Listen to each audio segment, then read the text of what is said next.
जय श्री कृष्णा। राधे राधे भक्तों।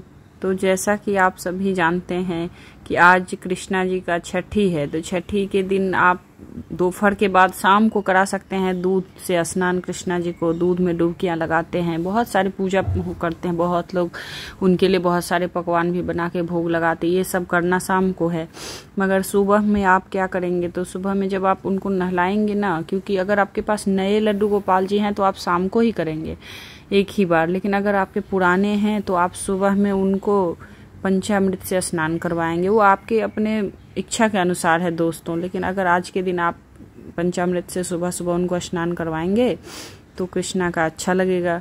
इसीलिए आप आज के दिन जरूर करें पंचामृत स्नान। ये देखिए मेरे लड्डू गोपाल जी कितने प्यारे लग रहे हैं, पंचामृत स्नान करके उनको कितना अच्छा लग रहा है, आप देख सकते हैं। तो दोस्तों अगर आपने नहीं किया है अभी तक तो आप ज़रूर करें। शाम का भी मैं आपको वीडियो दूंगी, शाम को भी कृष्णा जी को कैसे दोपहर के बाद करिए, 12 बजे के बाद या शाम को उनको दूध में 3 बार डुबकी लगाना चाहिए। निश्चित तौर पे नए वस्त्र पहनाएं और अच्छे अच्छे भोग लगाएं हाथ से बना के पकवान का। तो जय जय श्री राधे।